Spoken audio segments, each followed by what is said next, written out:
A'udzu billahi minasyaitonir rajim. Bismillahirrahmanirrahim. Assalamualaikum warahmatullahi wabarakatuh.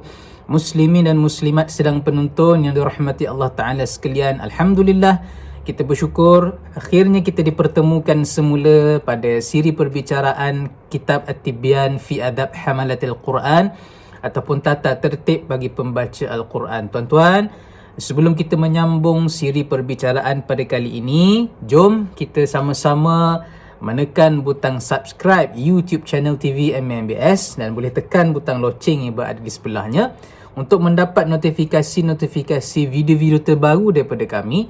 Dan jangan lupa sila like Facebook page Masjid Al-Muktafi Billah Shah dan boleh follow Instagram Masjid MAMBS.KT. Di sana kita sediakan pelbagai informasi yang bermanfaat, pengisian-pengisian yang berfaedah, terutamanya perbicaraan kitab yang akan kita sambung perbicaraannya pada kali ini, insya-Allah. Hadirin mukminin sekalian, kita masuk pada bab yang baru, iaitu bab memuliakan Al-Quran, dan diletakkan tajuk fasalnya oleh Al-Imam An-Nawawi pada kali ini, iaitu bab kemuliaan membaca Al-Quran dengan menggunakan mushaf. Kata Al-Imam An-Nawawi, membaca Al-Quran menggunakan mushaf adalah lebih afdal, lebih baik jika dibandingkan membaca Al-Quran secara hafazan di dalam hati. Tentunya banyak kelebihan yang diperoleh bagi mereka-mereka yang menghafal ayat-ayat Al-Quran. Tidak kira sama ada mereka menghafal surah-surah pilihan tertentu ataupun mereka yang sudah pun menghafaz 30 juzuk Al-Quran, subhanallah. Mereka ini orang-orang yang diberikan keistimewaan di sisi Allah Ta'ala, digelar sebagai Ahlul Quran, huwa ahlullah wa khassatuh. Ahlullah, ahli-ahli ataupun orang yang muqarrabin, yang dekat dengan Allah Subhanahu wa Ta'ala. Dan mereka ini sudah tentu ada banyak keistimewaan di sisi Allah Ta'ala. Namun pada bab kali ini Al-Imam An-Nawawi menukilkan tentang kelebihan bagi mereka-mereka yang membaca Al-Quran dengan melihat kepada mushaf. Melihat kepada mushaf, iaitu orang-orang yang mana apabila mereka membaca Al-Quran sambil melihat mushaf, mereka ini dikira sebagai menghimpunkan, kata Imam An-Nawawi, dua ibadat dalam satu masa. Iaitu ibadat yang pertama dikira ibadat dari sudut melihat ayat-ayat suci Al-Quran, dan ibadat yang kedua dikira sebagai ibadat dari sudut membaca Al-Quran itu sendiri. Dua ibadah terhimpun dalam satu masa, maka itulah sebabnya, kata Al-Imam An-Nawawi, para ulama lebih mengutamakan pandangan bahawa afdal untuk orang yang membaca Al-Quran dengan cara melihat mushaf itu adalah lebih baik. Ini berdasarkan firman Allah Ta'ala. Allah Ta'ala menyebut dalam surah Fatir ayat 29 hingga 30, apa kata Allah Ta'ala?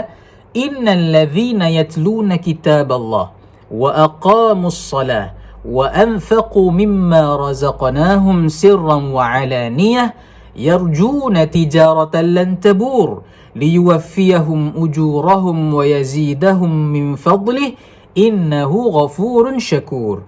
Allah Ta'ala menyebut dalam Al-Quran, mafhumnya sesungguhnya orang-orang yang membacakan kitab, yang selalu membacakan kitab Allah ataupun Al-Quran, dan selalu dan tetap mendirikan salat serta mendermakan apa yang kami kurniakan kepada mereka itu, sama ada secara tersembunyi maupun terang-terangan. Mereka ini, kata Allah Ta'ala, yarjuna tijaratan lan tabur, mengharapkan satu perniagaan daripada Allah yang tidak akan pernah rugi. Mengapa? Liwaffiyahum ujurahum wa yazidahum min fadlih, supaya mereka menyempurnakan pahala mereka dan menambahkan mereka dari limpah kurnianya. Innahu ghafurun syakur, sesungguhnya Allah Ta'ala maha pengampun lagi maha sentiasa membalas dengan sebaik-baiknya bagi orang-orang yang bersyukur. Al-Imam Ibn Kathir rahimahullah berkata, ayat liwaffiyahum ujurahum wa yazidahum min fadlih, supaya Allah Ta'ala menyempurnakan pahala mereka dan menambahi mereka dari limpah kurnianya. Itu bermaksud iaitu supaya dia, yakni Allah, menyempurnakan bagi mereka pahala atas apa yang mereka amalkan dan melipat kali gandakannya dengan diberikan tambahan-tambahan yang belum pernah terlintas dalam hati mereka. Maka melihat kepada isu dan persoalan yang kita sedang bincangkan ini, membaca Al-Quran dalam keadaan melihat Al-Quran secara serentak itu lebih afdal, kerana pahala membaca Al-Quran kita dapat sebagaimana yang disebut oleh Nabi dalam hadis yang lain. Siapa yang membaca satu huruf daripada ayat Al-Quran digandakan 10, dan dia juga mendapat pahala melihat ayat-ayat suci Al-Quran. Itulah yang dimaksudkan berlipat-lipat kali ganda pahala yang mereka dapat. Bukan setakat itu, inilah yang dimaksudkan dengan membaca Al-Quran merupakan satu perniagaan yang tidak akan pernah rugi, kerana hanya dengan melihat pun kita mendapat pahala, apatah lagi dengan membaca sambil melihat, bertambah-tambah lipat kali ganda pahala yang akan didapati oleh orang yang membaca Al-Quran. Kata Imam An-Nawawi lagi, ini merupakan amalan para salafus salih yang terdahulu, yang mana diamalkan oleh para sahabat yang satu masa dahulu di zaman Rasulullah tidak dikumpulkan Al-Quran dalam satu mushaf, tetapi menurut sejarah ia mula dikumpulkan secara bersistematik dalam satu mushaf bermula zaman Sayyidina Uthman ibn Affan radhiyallahu anhu. Dan patutlah kita mengambil kelebihan ini, membaca Al-Quran sambil melihat ayat-ayat suci Al-Quran. Ya, sudah tentu bagi mereka yang menghafal Al-Quran, mereka sudah mendapat kelebihan yang banyak di sisi Allah Ta'ala. Tetapi membaca Al-Quran sama ada di luar solat mahupun di dalam solat, itu lebih afdal dengan melihat Al-Quran. Maksud yang saya sebutkan tadi, umpamanya seorang imam untuk solat tarawih ataupun qiyamul lail contohnya, kadang-kadang kita melihat mereka membuka Al-Quran di hadapan mereka.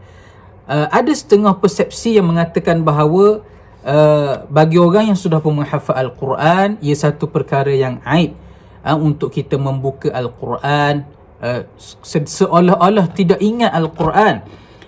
Walaupun begitu, kita tidak boleh menafikan pandangan yang seperti mana yang dinukilkan oleh Al-Imam An-Nawawi ini, bahawa melihat mushaf itu lebih baik kerana ia mendatangkan pahala. Sudah semestinya orang yang menghafal Al-Quran, pastilah dia boleh membaca Al-Quran tanpa melihat kepada mushaf, kerana dia sudah menghafalnya, apatah lagi mereka yang lancar hafazannya, tetapi ingin mengambil fadilat melihat Al-Quran. Dan untuk mengelakkan daripada terganggunya kekhusyukan dan penghayatan kepada ayat Al-Quran sekiranya terlupa, orang yang membaca secara hafazan, dia mungkin berisiko untuk mungkin tersilap baca, ataupun mungkin dia terlupa akan hafazannya. Maka membaca dengan melihat mushaf dalam keadaan-keadaan tertentu itu lebih baik bagi memberikan lebih penghayatan kepada orang yang mendengar dan orang yang membacanya, supaya tidak tersilap dan mengelakkan daripada hilang kekhusyukan ketika membaca. Sudah tentu ada orang yang lebih selesa dan lebih menghayati bacaan Al-Qurannya dalam keadaan dia membacanya secara hafazan. Mungkin kerana dia mengingati cerita-cerita tertentu dalam Al-Quran, tidak ada masalah. Tetapi dalam keadaan yang umum, kita katakan lebih baik membaca Al-Quran secara melihat Al-Quran sambil kita membacanya. Sehingga kita bertemu dalam siri yang akan datang. InsyaAllah kita bertemu lagi. Aqulu qawli hadha wa astaghfirullahal azim li wa lakum. Wassalamualaikum warahmatullahi wabarakatuh.